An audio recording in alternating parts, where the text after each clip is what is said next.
السلام علیکم second year, کیا حال ہے آپ لوگوں کی؟ ٹھیک ہیں آپ لوگ؟ جی سیکنڈ ایئر، آج ہم نے حصہ نثر کا سبق نمبر 5 اکبری کی حماقتیں جو ہیں اس کا آغاز کرنا ہے۔ اس کے مصنف کا نام مولوی نذیر احمد ہے۔ یہ مولوی نذیر احمد اردو ادب کے پہلے ناول نگار ہیں۔ مرات العروض اردو زبان کا پہلا ناول اور اس میں سے لیا گیا یہ ایک اقتباس اکبری کی حماقتیں۔ مرات العروض خانگی زندگی پر منحصر ایک ناول ہے، اور ویسے بھی مولوی صاحب کا طرز تحریر اصلاحی تھا۔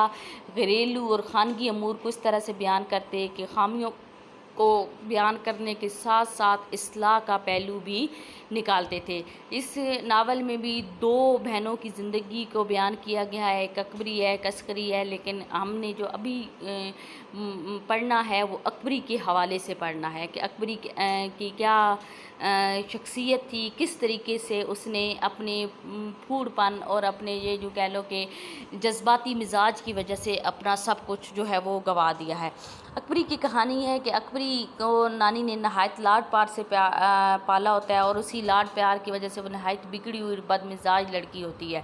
اس کا نبھاؤ اپنے سسرال والوں کے ساتھ مشکل ہوتا ہے، تو وہ سسرال والوں سے الگ ہو کر الگ اپنے گھر میں محمد عاقل کے ساتھ جو ہے وہ رہنا لگ پڑتی ہے۔ اتفاقاً انہی دنوں جو ہے شہر میں ایک ایسی عورت کا غلغلہ مچا ہوتا ہے، ہر طرف شور شرابہ ہوتا ہے کہ ایک فریب عورت جو ہے وہ شہر میں وارد ہوئی ہے، اور وہ اپنی چکمہ بازی سے، اپنی چکنی چپڑی باتوں سے اور مختلف ہیلے بہانوں سے جو ہے وہ بھولی بھالی عورتوں اور بے وقوف عورتوں کو جو ہے وہ لوٹ لیتی ہے۔ ٹھیک ہے، محمد عاقل بھی انہیں سمجھاتا ہے اور اسے اکبری کو یہ بات بتاتا ہے کہ کسی بھی اجنبی عورت کو گھر میں داخل مت ہونا دینا، اور کسی کے ساتھ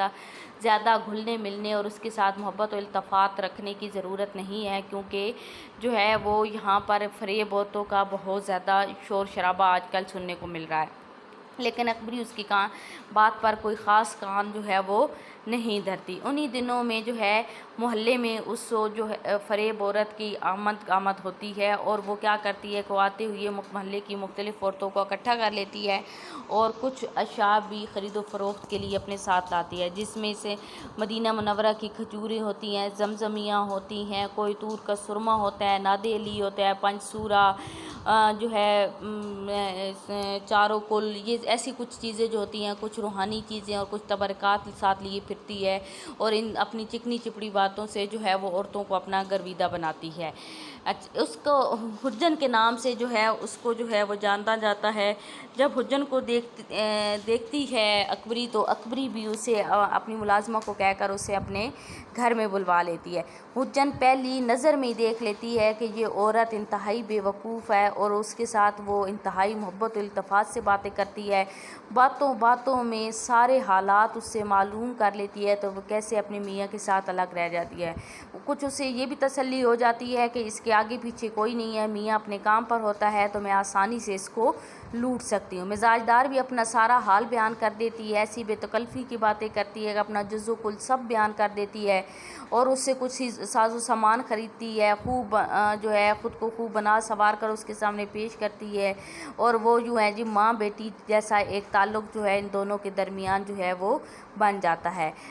سیکنڈ ایئر، اس کلاس میں اس سبق میں سب سے زیادہ رموز و اوقاف کا استعمال کیا گیا ہے، محاوروں کا استعمال کیا گیا ہے، ایسی عبارتوں کا استعمال کیا گیا ہے کہ جو تشریح طلب جو ہیں وہ عبارتیں ہیں۔ جیسے ابھی میں نے کہا کہ ماں بیٹی کا تعلق بنتا ہے، تو یہ اصل عبارت یہ ہے کہ حجن جو ماں بنی اور اکبری جو مزاج دار ہے وہ بیٹی بنی، اور ان کے درمیان ایک مضبوط تعلق جو ہے وہ قائم ہو جاتا ہے۔ مزاج دار کے سامنے جو ہے وہ حجن جو ہے ایک فرضی کہانی جو ہے اس کا دل لبھانے کے لیے ایک ایسی کہانی بیان کرتی ہے، اور کسی بھوپال کی بیگم کا ایک جھوٹا سچا واقعہ مرچ مسالے لگا کر بیان کرتی ہے۔ مزاج دار تو اسے اپنا سارا حال بیان کر ہی دیا ہوتا ہے، اور اپنے آپ کو اس بات پر راضی کر لیتی ہے کہ وہ تمام جو ہے وہ حجن بی بی کی تمام نصیحتوں پر عمل کرے گی، اور خود کو اس چیز کے لیے آمادہ کر لیتی ہے۔ جو ہے وہ فریب عورت جو ہے بھوپال بیگم کے ایسا جھوٹا سچا کہانی سناتی ہے جس میں بتاتی ہے کہ اس کا نواب صاحب اس کے ساتھ محبت و التفات کے ساتھ نہیں رہتے تھے، سب کچھ مال و اسباب کی کوئی کمی نہیں تھی، اولاد کی کمی تھی، تو پھر ایک فقیر کی راہ دکھائی کہ اپنے ساتھ کچھ مساکین کو لے کر جاؤ اور حج کی طرف کے لیے جاؤ۔ سفر بحری تھا تو وہاں پر کوئی حبشہ سے بھی پر پہنچتی ہیں، وہاں پر ایک کامل فقیر سے ان کا آمنا سامنا ہوتا ہے، کامل فقیر کی دعا ہونے لگتی ہے، 500 مساکین کو وہ ساتھ لے کے جا رہی ہوتی ہے۔ ویسے بھی بیگم دل کی بہت اچھی ہوتی ہے اور وہ جو ہے بہت نصیحتیں کرتی ہے، تو وہیں پر جو یہ جو فریب عورت ہوتی ہے یہ کہتی ہے میرا بھی کام وہیں پر سنورتا ہے، کیونکہ وہ جو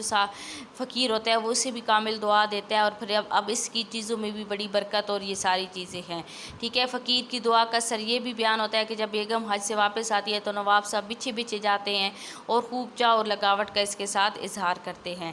وہ اپنے ساتھ لائی ہوئی کچھ 2 لونگیں جو ہوتی ہیں وہ مزاجدار کو دیتی ہے اور کہتی ہے کہ ان کو ایک کو اپنی چوٹی میں سی لو اور ایک میاں کی تکیے میں سی لو، اور اپنے آپ کو خود اچھے طریقے سے جو ہے وہ میاں کے سامنے پیش کرو۔ اس طریقے سے ایک سستا سازار بند جو ہے وہ بھی اس کو دیتی ہے، کچھ چیزیں تحفے تحائف کے طور پر بھی دیتی ہے، خوب ایک دوسرے کے ساتھ ان کی جو ہے وہ تعلق جو ہے وہ اچھے طریقے سے بن جاتا ہے، صحیح مضبوط گٹھ جوڑ والا تعلق جو ہوتا ہے وہ بن جاتا ہے۔ مزاجدار جو ہے وہ لونگوں کا استعمال کرتی ہے، گھر کو خوب صاف ستھرا کرتی ہے، خود کو سنوارتی ہے، خوب دل لگا کر تیار ہوتی ہے۔ جب محمد عاقل جب پہلے گھر آتا تھا تو گھر بکھرا ہوا، انتہائی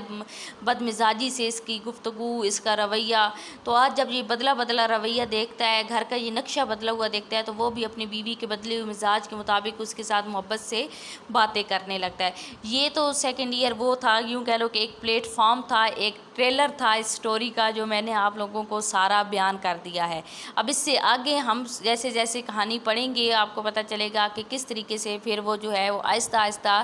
جو ہے اپنا مال و اسباب گنوانے کی طرف جو ہے وہ حجن اس کو لے کر جاتی ہے، اور محمد عاقل بھی لالچ میں آ کر، طمع میں آ کر اپنا سب کچھ گنوا بیٹھتا ہے۔ اوکے کلاس، اللہ حافظ۔